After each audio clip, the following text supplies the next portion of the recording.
Prosseguindo na história de Israel, vamos à quinta parte dessa terceira aula da história de Israel.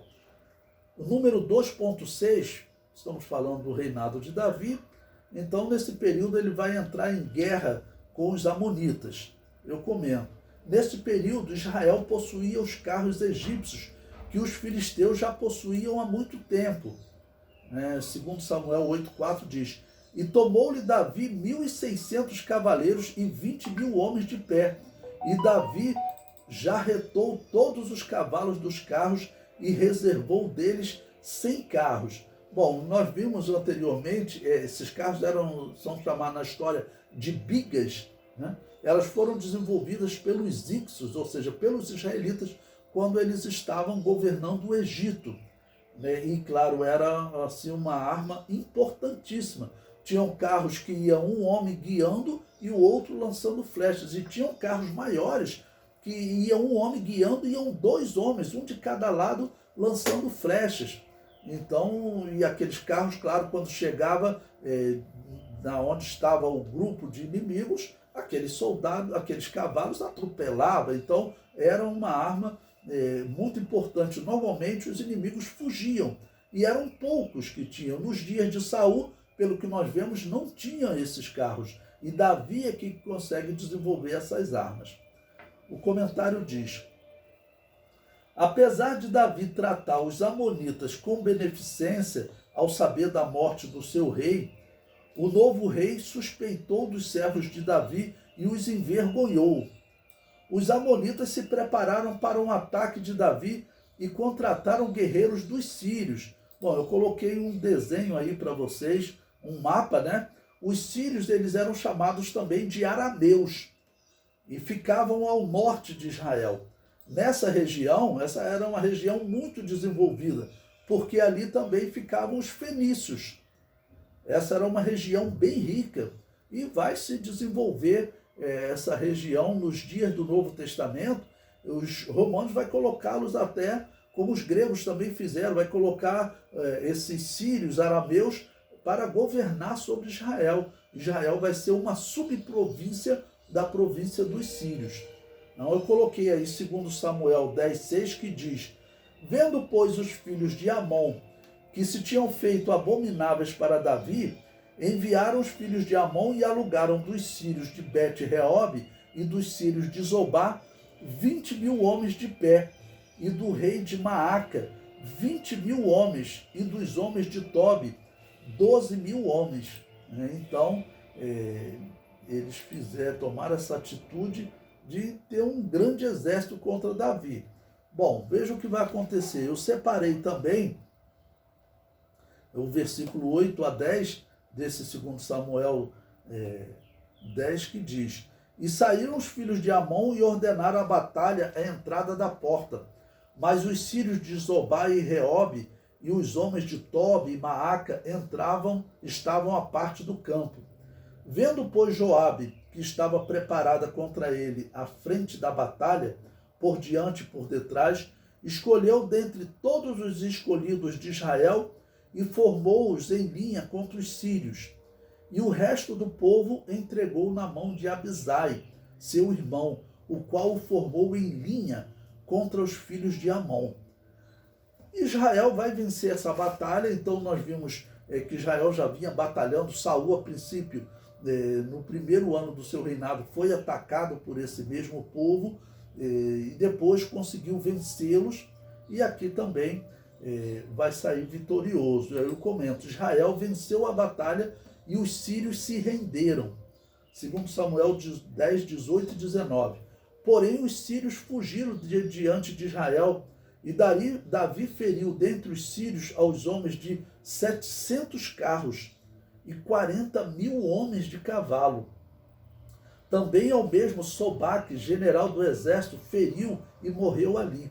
Vendo, pois, todos os reis, servos de Hadadezer, que haviam ficado mal diante de Israel, fizeram paz com Israel e o serviram, ou seja, vão começar a pagar tributo, né?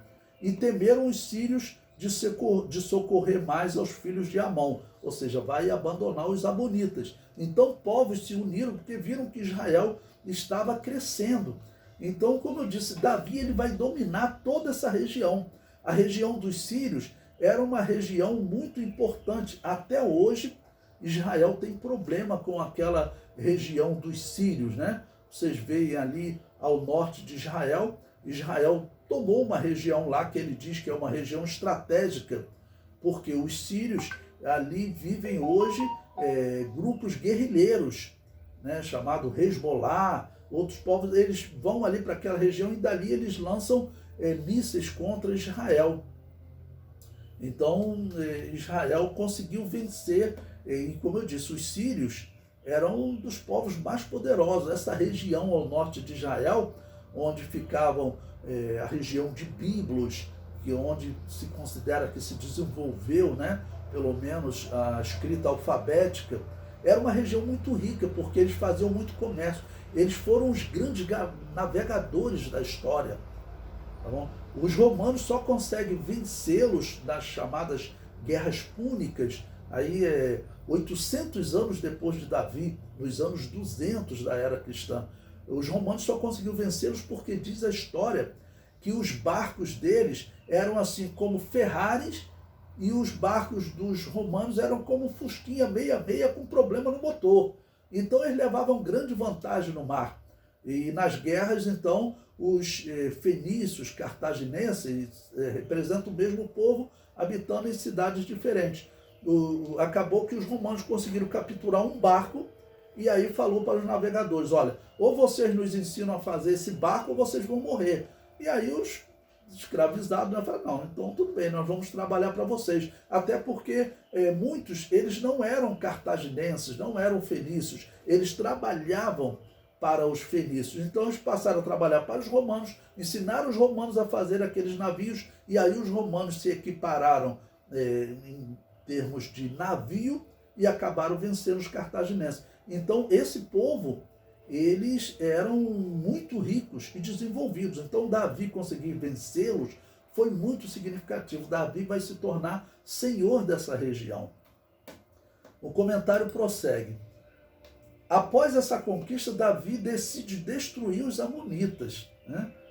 Segundo Samuel 11, versículo 1 diz, e aconteceu que, tendo decorrido um ano, no tempo em que os reis saem para a guerra, enviou Davi a Joabe e a seus servos com ele e a todo Israel para que destruísse os filhos de Amon e cercasse Rabá. Porém, Davi ficou em Jerusalém. Então, ou seja, era um povo que estava sempre criando problema para Israel, era um povo mais fraco, pediu ajuda aos arameus, sírios, né? Foram vencidos, mesmo com essa coalizão, né? Foram vencidos, e agora Davi decide, olha, esse inimigo aí é perigoso, ele vai sempre criar problema para nós. Eles foram covardes no passado, arrancavam o olho direito dos israelitas, então vamos destruí-los. O comentário diz, nesta guerra, Davi se envolve com a mulher de Urias. Por fim, Davi conquista Rabá, que era a capital dos amonitas. Segundo Samuel 12, 29, diz, então ajuntou Davi a todo o povo e marchou para Rabá e pelejou contra ela e a tomou. Ou seja, eu coloquei um gráfico aí onde Davi está anexando o termo dos amonitas. E aí vai ocorrer o número 2.7, a rebelião de Abisalão. Bom, Davi cometeu esse erro. Ele, infelizmente, também tem aquela grande traição a Urias, que ele colocou Urias na frente da batalha e mandou que os soldados recuassem. E Urias acabou morrendo, e Deus puniu Davi por causa disso. Vai ocorrer a rebelião de Abisalão, ok? Por quê? Por causa do pecado de Davi, vai ocorrer que Amon, filho de Davi, vai estuprar a sua irmã, vai forçar a sua irmã, que era irmã de Abisalão, ok? E Abisalão, eram todos filhos de Davi, mas de mulheres diferentes, né? E Abisalão resolve matar Amon. Então começa uma rebelião. Isso está descrito aí no texto que eu falei para vocês. E eu corrijo aí algumas traduções. As traduções segundo Samuel 15:7 diz que Abisalão preparou uma rebelião por 40 anos. Mas na verdade foram 4 anos. Isso é um erro de tradução. Inclusive eu coloco o texto de Joséfo que ele fala. Foram 4 anos que foi preparada essa rebelião, tá ok? E Davi acaba fugindo de Jerusalém, mas depois ele retorna e Abisalão acaba morto, tá ok? O número 2.8 do material didático diz a extensão do reino de Davi. Bom, então Davi conquistou também a região dos Edomitas e dos Moabitas. Veja, os arameus que ficavam ao norte já serviam Davi. E também os amonitas, moabitas e edomitas, todos eles tinham que pagar tributo a Davi. Isso vai enriquecer ainda mais o reino de Davi. O reino de Davi será extenso, será muito rico. Então eu botei em 2 Samuel 8,12, que diz: da Síria e de Moabe, e dos filhos de Amon, e dos filisteus, e de Amaleque, e dos despojos de Hadadezer, filho de Reobe, rei de Zobá. Também Davi ganhou nome, voltando ele de ferir os sírios no Vale do Sal, a saber, a 18.000. E pôs guarnições em Edom, e em todo Edom pôs guarnições, e todos os edomitas ficaram servos de Davi. E Yahvé ajudava Davi por onde quer que ele ia.